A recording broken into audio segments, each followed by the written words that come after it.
إن الحمد لله نحمده ونستعينه ونستغفره ونعوذ بالله من شرور أنفسنا ومن سيئات أعمالنا من يهده الله فهو المهتد ومن يضلله فلن تجد له وليا مرشدا وأشهد أن لا إله إلا الله وحده لا شريك له وأشهد أن محمدا عبده ورسوله صلى الله عليه وعلى آله وأصحابه ومن اتبعه. Галәмнәрне юктан бар кылып, безне үзенең иге-шиге булмаган сый-хөрмәтләрендә, киң нигъмәтләрендә яшәтүче Раббыбыз Аллаһ Тәгаләгә мең шөкерләребез, мактау ва улуглауларыбыз булсын. Безгә шушы хак динебезне өйрәткән, безнең өчен иң күркәм үрнәк булган, сөекле пәйгамбәребезгә күңел түрләребездән чыккан дугаларыбыз, Аллаһ Тәгаләнең сәламы һәм салаваты булсын.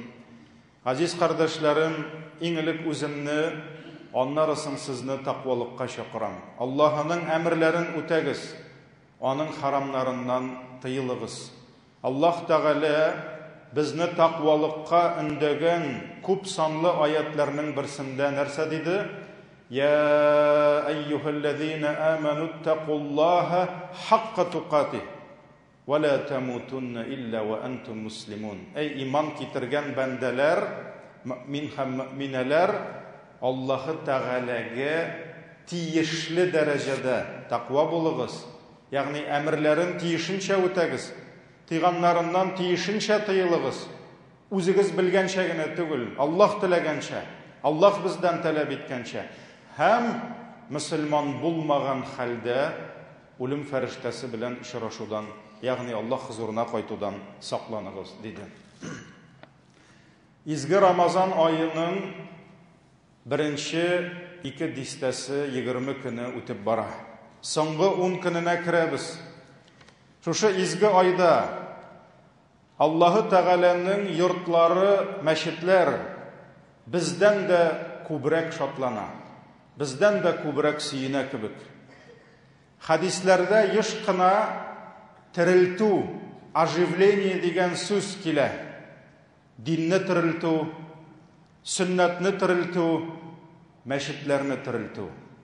Шуннан да изге Рамазан айында хәтта кайбер авыллардагы мәрткә китеп барган, тузанга баткан мәчетләр дә уянып китәләр. Тереләләр, гөрләп торалар. Бу Рамазанның бәрәкәте. Менә бүген дә монда шушы мәчеткә күпме иман әһле кунакка килеп, изге җомга намазларында, кичен ифтарларда, аннан таравихларда җыелышабыз.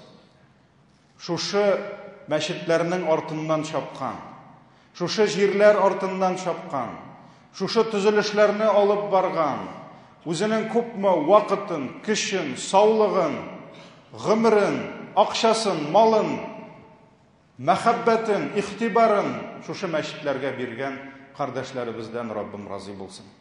Аллаһ шушы мәчетләрнең бәрәкәтен биреп, гасырларча, йөзләрчә ел шушы мәчетләр Аллаһ юлында хезмәт итсеннәр иде. Һәм шушында без китәрбез, башкалар килер, безне онытырлар бөтенләй, мөһим түгел ул. Башка яңа буыннар килеп монда гыйбадәт кылырлар. 100 елдан соң да, 200 елдан соң да менә шушылай җомгаларга җыелып, ниндидер башка имамнар басыр, алар каршында башка кешеләр булыр. Ләкин кемнәр шушы мәчетләрне торгызды? Кем шушы җирне каядыр төрле түбәнчелекләр белән, кимсетүләр, унижениялар белән шушы мәчетләрне алып йөргән, шушыларны төзегән, кемгәдер кулын сузып барган, аның әҗре 100 елдан соң да, 200 елдан соң да килеп торачак иншалла. Раббым насип етсен. Мәчетләр Аллаһ Тәгаләнең җир өстендә булган йортлары. Аллаһка йорт кирәкми. Аллаһның аңа үй кирәкми, ул мохтаҗ түгел йортка, ләкин Аллаһ рәхимле. Аның үзенә йорт кирәк булмаса да, ул йортта яшәмый. Аллаһ Тәгалә безгә мөмкинлек бирә. Без мөселманнар үзебез яшәгән шәһәрләрдә, авылларда, микрорайоннарда без Аллаһның йортларын төзибез һәм шунда Аллаһка кунакка йөрибез. Ва һәрбер мәчеттә мәчет хуҗасы Аллаһ үз кунакларын үзе каршала, үз рәхмәтен, үз юмартлыгын ул вәгъдә итә. Шуңа күрә Аллаһ Тәгалә нәрсә диде? Ва аннал масаҗида лиллаһ. Бүтән мәчетләр дә Аллаһныкы. Фәлә тадъу ма'аллаһи ахада. Шуңа күрә дуга белән ялварганда Аллаһтан башка бер затны да чакырма ди. Аллаһны чакыр ди. Җин сүрәсе 18-нче аят. Һәм Аллаһ Тәгаләнең җир өстендә иң яраткан, иң сөекле булган урыннары алар аның йортлары. Ул аның йортлары. Сахих Муслимда килә, Абу Хурайра радиллаһу анһу әйтә, Пәйгамбәрбез саллаллаһу алейхи ва саллям нәрсә дигән? Аллаһы Тәгалә каршында иң сөекле урыннар Аллаһ яраткан сөйгән. Ул мәчетләр ди. Аллаһ иң яратмаган урыннар ул базарлар ди. Шуңа күрә бүген күпме кеше үзенең гомерен, вакытын кызганыч Аллаһ сөйгән урында түгел, күбрәк дөнья бүленә торган, дөнья сатыла торган урыннарда сарыф итә. Аллаһ буларын күп ярата, тегеләрен яратмый. Мәчеткә таба юнәлгән һәрбер мөселман мин хәзер мәчеткә барам дип кенә түгел, мин кемнең йортына барам дигән сорауны куйсын үзенә. Һәм ул шушы юлда барганда, машинасын каядыр парковкага куеп, мотор итеп кергәндә, мин хәзер кемнең йортына кунак булып керәм. Менә шушы хисләрне, шушы нәрсәне ул аңласа иде. Әгәр дә бер юмарт булган, кунакчыл булган хуҗаның йортына кирсәң, ул хуҗаның юмартлыгын күрәсең. Аның табынында, аның сине каршы алуында һәм анда кунак булып шатланасың. Юмартларның юмарты, байларның бае, рәхимлеләрнең рәхимлесе булган галәмнәр хуҗасы Аллаһ үзенең кунакларын үзе көтә, үзе каршы ала. Үзенең табыннары белән, үзенең рәхмәте белән, үзенең бәрәкәте белән, үзенең ярдәме белән, үзенең магфират, прощение була, гафу итүе, кичерүе белән. Хадис кутсидә Аллаһы Тәгалә әйткән, дөреслектә минем җиремдәге йортларым ул мәчетләр дигән. Минем йортларым мәчетләр дигән. Минем кунакларым ди, шул мәчетләргә йөрүчеләр ди. Кайсы бәндә үз өендә тахаратланып, минем йортымда кунак була, аңа җәннәттәге туба агачы булыр ди. Җәннәт агачларының иң хөрмәтлесе туба дип килә. Бик күп изгелекләр өчен Пәйгамбәрбез дә вәгъдә кылды туба агачын. Менә шушы минем йортыма кунакка йөрүчеләргә Аллаһ нәрсә ди? Җәннәттә туба агачы булыр ди. Хуҗаның бурычы ди, карагыз. Әле хуҗаның бурычы бар икән, Аллаһ Тәгаләгә кем бурыч куяла? Обязанность хозяина дип әйтәләр. Аллаһ үзе генә. Ләкин Аллаһ үзенә үзе бурыч итеп куйды. Нәрсәне? Кунагына юмарт булуны ди. Кунагына юмарт булуны. Субханаллах. Аллаһ үзенә үзе әйтте: синең йортыңа кунакка килгән бәндәләреңә карата юмарт булырга тиеш. Жәлләмә рәхмәтеңне, жәлләмә бәрәкәтеңне, кызганма магфиратыңны, кичер, гафу ит дип Аллаһы Тәгалә үзенә үзе йөкләде, үзенә үзе билгеләде. Һәр даим мәчетләрдә булучы, Аллаһының йортларына иң җылы хисләре белән йөрүчеләр, алар турында булар мөэминнәр, булар иманлылар дип Аллаһы Тәгалә әйтергә кушты. Чөнки бу аның йортларын саклаучылар. Пәйгамбәр Тирмизи риваятында килә, Пәйгамбәрбез саллаллаһу алейхи ва саллям әйткән, әгәр берәүнең һәр даим мәчетләргә йөрүен күрсәң, машалла. Кая ул Мисхат? Кая булсын инде? Хатын әйтә: Мәчеттә ул ди. Кая ул Габдулла ди? Әтигез кая? Кая булсын? Безнең әти мәчеттә. Кая фәлән бабай күршесе сорый? Кая булсын? Ул мәчеттә. Кая? Мәчеттә. Кая? Мәчеттә. Пәйгамбәр саллаллаһу алейһи ва сәллям әйтте: "Әгәр дә берәүнең һәр даим мәчетләрдә булуын күрсәгез ди, аның хакында ул иманлы дип әйтегез ди. Әйтегез, ул иманлы дип шәһадәт бирегез ди. Чөнки Аллаһ Тәгалә әйтте ди." Шуннан соң Тәүбә сүрәсенең 18-нче аятын укыды Пәйгамбәр саллаллаһу алейһи ва сәллям. "Иннама я'муру масаҗидаллаһи ман амана биллаһи вал яумил ахир."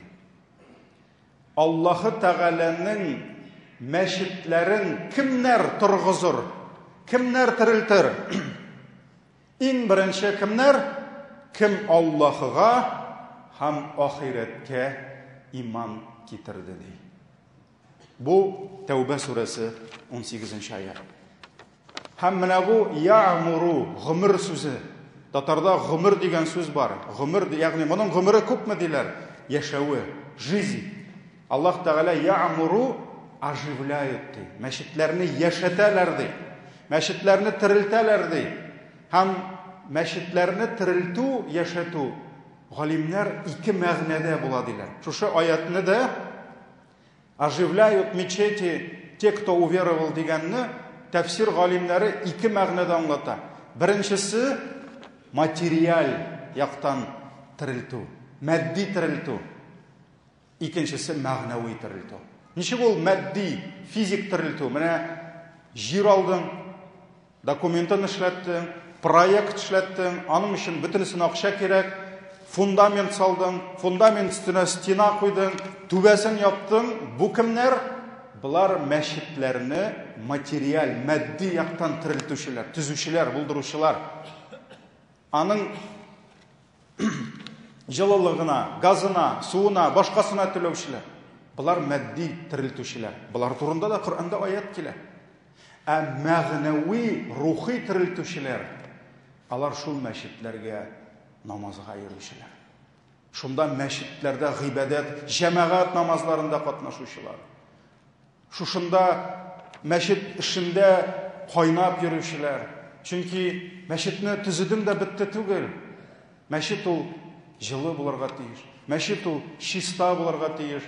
Әлхәмдүлилләһ, быел нинди зур сынау булды. Ил өчен күп Аллаһы Тәгалә кар бирде. Машалла. Җиң сызганы ир егетләребез килеп чыктылар. Берсен дә чакырмадык. Берсенә дә хат язмадык. Фәлән кар яуды, нишләргә белмибез. Манарага хатлык кар килегез димәдек. Үзләре килделәр. Үзләре әйттеләр: "Кая? Монда трактор, монда көрәк белән намаздан соң." Әлхәмдүлилләһ. Аллаһның рәхмәте, кыш буе кар яуды, кыш буе мәчетебез чиста булды. Мәчетләрне терелтүчеләр. Намаз сайын, гыйбадәткә йөрүчеләр, таравихлар белән терелтүчеләр. Шуңа күрә менә шушы матди һәм мәгънәви яктан мәчетләрне терелтүчеләр, Пәйгамбәрбез әйтте, алар иманлы кешеләр дип әйтегез диде. Әлхәмдүлилләһ. Һәр бер чорның үз сынавы була. Безгә кадәр яшәгән күпме буыннар, алар арасында бит күпме иманлы кешеләр булды. Шулар заманында мәчетләргә каршы чыкканнар. Азан әйтеп торучы, нур сибүче күпме манараларны җимергәннәр, кискәннәр, мәчетләрдән сыер абзаларлары ясаганнар, ашлама складлары ясаганнар. Иң яхшы дигәндә инде манарасын кисеп мәктәп ясаганнар. Барыбер мәктәп инде ул, хөрмәтле бер абзар түгел, шулай бит. Без җәмәгать, Аллаһы Тәгалә безне саклаган. Нинди заманага, нинди чорга без шул киселгән манараларны яңадан торгыздык. Аллаһ безнең кулларыбыз белән, менә шул мәчетләр артыннан йөрүче безнең бабайларыбызның аяклары белән, шуларның телләре белән, шуларның ихлас дугалары белән күпме җимерелгән мәчетләрне яңадан торгызды. 10 тапкыр зуррак итеп, тагын да матуррак итеп. Чөнки татарларга бит карагыз, ни өчен ширкәүләр, борынгы ширкәүләр күбрәк калган, мәчетләр калмаган? Чөнки аларга хәтта таштан салырга хөкүмәт рөхсәт бирмәгән. Киләчәккә карап улан уйлаган. Чөнки бу мәчетләр ширеп бетәчәкләр, агач мәчетләр, таш мәчетләр бирмәгәннәр. Шуңа күрә иске биткән авылларда да 4 стена ширкәүләр тора, мәчетләр юк. Алар бит булган, алар агачтан булган. Бүген карагыз нинди мәчетләр салабыз. Карагыз, бер гаепсез халыкка хезмәт иткән күпме муллаларны, абыстайлары белән, кичкенә кыз балалары, уллары белән бергә куганнар сөргеннәргә. Баба әйтә иде, 1-нче класста укыйдым ди. Әле бу 30-нчы елга кадәр. 1-нче класста минем каршымда бер кыз утырды ди. Елмаешып утыра идек ди. Ул малай инде кызларга. Ул мулла кыз иде ди. Атасын кугач шул кызны да куды бит ди совет власты ди. Менә шул йөрәгемә гомерлеккә киреп калды. Шул кыз баланы ди, кичкенә баланы бер гаепсез. Ярар атасын инде халык дошманы дигәннәрдер. Аны ник куаларсың ди? Үзенең туган авылыннан ди. Менә бүген Газаны үз туган иленнән, дәүләтеннән куып чыгарган кебек кемнәрдер залимнәр. Менә шулай кудылар бит ди. Без карагыз, без шул устазларны эзләп кире алып кайтабыз. Машалла. Без шул устазларны карап, карале, син бит сәләтең бар, Коръанны яхшы ятлыйсың, гыйлемең бар. Әйдә, киләле, бар укырга кер университетка, бар Египетка бар Төркиягә Коръан ятлатып кайт дип, без шул куылган устазларны кире кайтарабыз. Бу бәхет түгелме соң? Бу безгә бәхет түгелме? Алар кистеләр, алар кудылар, алар җимерделәр. Без яңадан терелтәбез. Аллаһ безнең куллар белән терелтә шуларны. Бу бит бәхет түгелме? Валлаһи җәмәгать, Аллаһ белән ант итеп әйтәм, кыямәт көнендә Аллаһ каршына баскач, бөтенебездән Аллаһ сораячак. Шушы замананың бәрәкәте турында. Шушында булган мөмкинлекләребез турында, шушы иминлек турында, рәхәтләнеп шушында мәчетләрне торгызабыз, ярдәм итәбез, төзибез. Шәһәр башлыклары, үзебезнең республика башлыклары килеп, 1-нче сафта намаз укыйлар, шушы мәчетләрне ачканда. Это же уровень, җәмәгать. Бу бит гыйззәт, бу Аллаһ биргән гыйззәт безгә. Муфтиләребезгә министр кебек карыйлар. Әлхәмдүлилләh. Риза Фахриддин нинди муфти булган? Кибеттә ипи бирмиләр миңа ди. Акчасын, халал акчасы белән килгән кибеткә син халык дошманы дип, Риза Фахриддин муфти всея Руси. Зур галим, Аллаһның рәхмәтендә булсын. Дуга кылыганың өчен. Ипи бирмиләр иде. Кибетнең артыннан чыгып спекулянтлардан шул бер бухан кипине 3 мәртәбә кыйбатракка сатып алайык. Менә уйлап карагыз, бүген мулла, муфти хәзрәтебез каядыр кибеткә керә дә 30 сумлык ипине ала алмый. Ул вакытта 30 гына булмаган, ипи кыйммәт булган, хәзер аның бәясе юк. Сатучы, ниндидер бер сатучы әйтә, бар ки, син дошман ди, мин сиңа ипи сатмыйм ди. Һәм ул чыгып, шушыннан 30 сумга алган кешедә 150 сумга шуны сатып ала гаиләсен. Карагыз, нинди кимсетү булган, ничек мыскыл итү булган. Бүген нинди дәрәҗә. Машалла. Шуңа күрә җәмәгать, валлаһи, бу әйберләр өчен безнең җавап бирәсебез булачак. Һәм менә шушы вакытта, әлбәттә, без үзебезгә сорау бирергә тиешбез. Мәчетләребезнең вазифасы нәрсәдә? Бүгенге көндә әгәр дә без әйтәбез икән, мәчет ул мөселманнар өчен җыелып намаз укый торган гына урын дип, Аллаһ Тәгалә бу уммәткә өстенлек бирде. Пәйгамбәр саллаллаһу алейһи ва сәллям нәрсә диде? Җир үсте бөтен эше сәҗдә өчен яраклы диде. Намазны укырга була, алай калсаң, алай дисәң, башка җирдә дә. Ләкин бүген мәчетләребезне динебезгә хезмәт иттерергә кирәк. Бүген мәчетләребезне халкыбызга хезмәт иттерергә кирәк. Чөнки җәмәгать, менә үзебезнең татарлар арасында ничә процент халык бүген, бигрәк тә абзыйлар, апаларыбыз, шулай бит, алар бүген аңлый алмыйлар. Нигә кирәк ул мәчет? Һәм монда аларның гаебе генә түгел. Монда алар алган совет тәрбиясенең гаебе генә түгел. Монда без мәчетләрнең дә гаебе бар. Бүген күп кеше мәчетләрнең хезмәтен күрә алмый. Менә бит әйтмиләр, больница ник кирәк бу дип. Чөнки бөтенесенең теш авыртса да биле ауыртса да, бүйірі бауыры келіп шықса да больницаға барады. Біздің ауылда хирургны исерек келіш гайы тоқтатмайды. Не үшін? Чөнки иртәгә шуның пычак астына кайтып ятасы бар.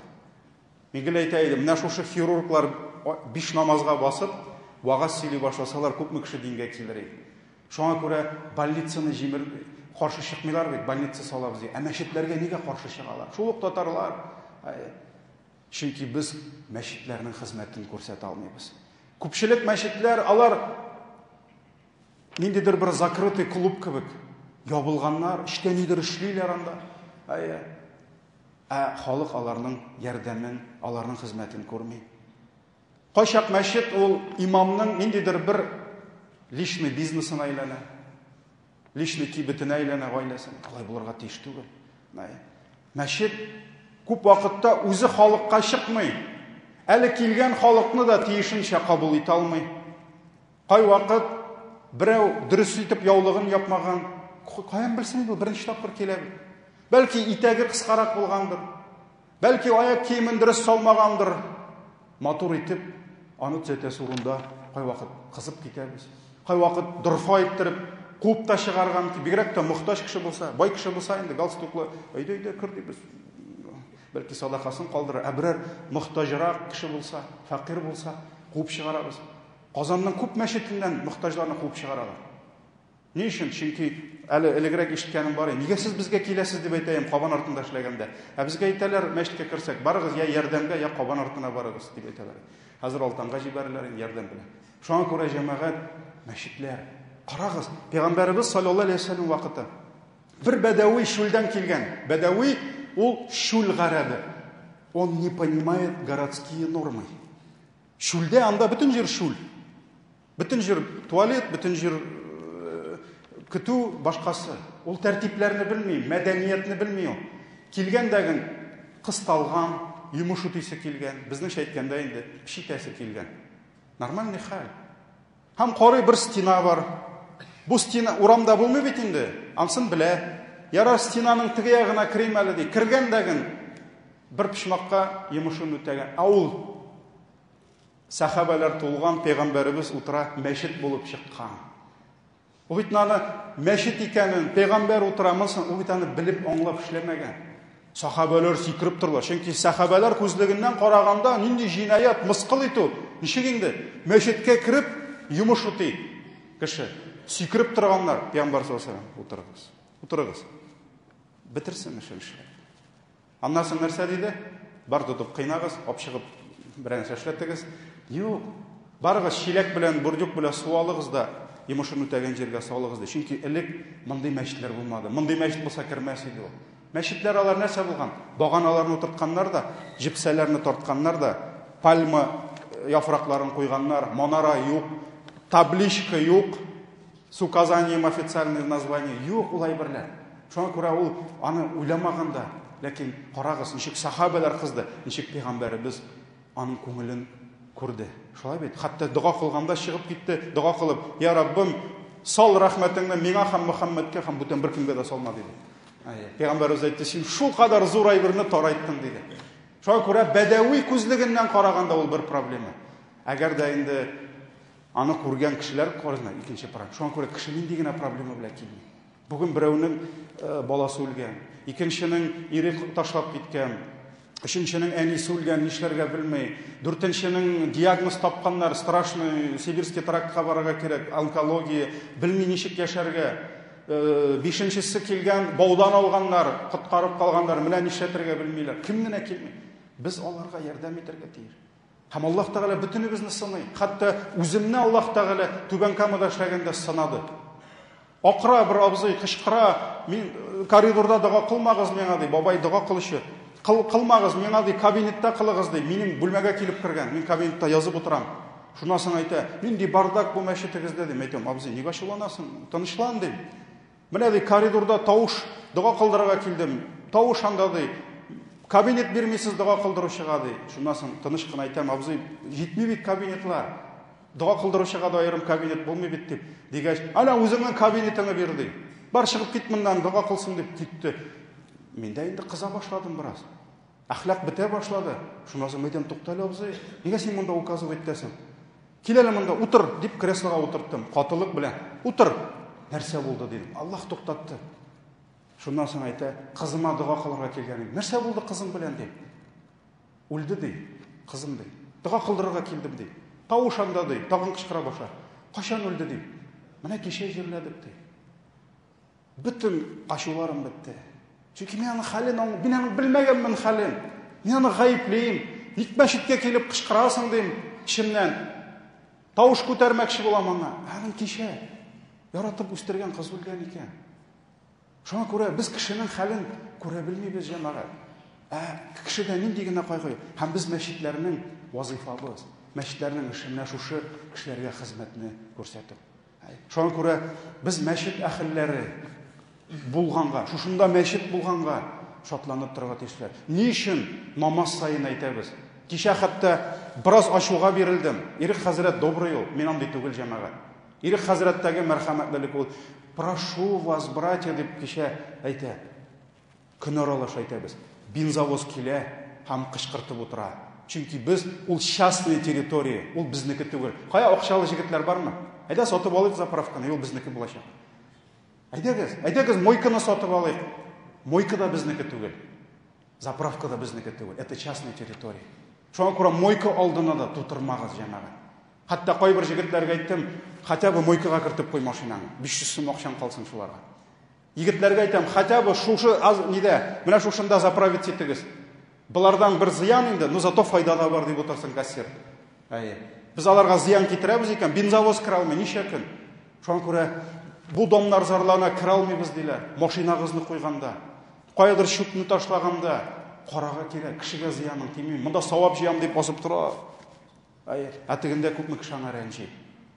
Мин аны һәр вакыт әйтәм. Син монда беренче сафта елый-елый намаз укыганда, калдырып киткәнсең машинаңны, кемдер чыга алмый, скорый кыра алмый.